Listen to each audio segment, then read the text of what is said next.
How to delete accounts on Memrise. Hello everyone, welcome to another tutorial. In this tutorial, I'll show you how you can delete accounts on Memrise. So how do you go about it? The first step is to log in into your Memrise account, just like I've done here.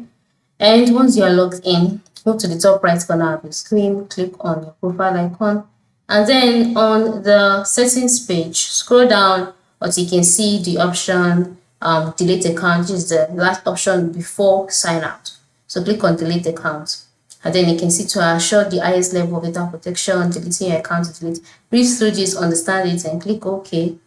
And then you will be asked if you're sure that you want to delete your account. Click OK, and then your account will be deleted. But you must note that once your account is deleted, you cannot reverse the action. So think deep before you take the decision. Thank you for watching, everybody, and go ahead to delete that account today. Have a good day.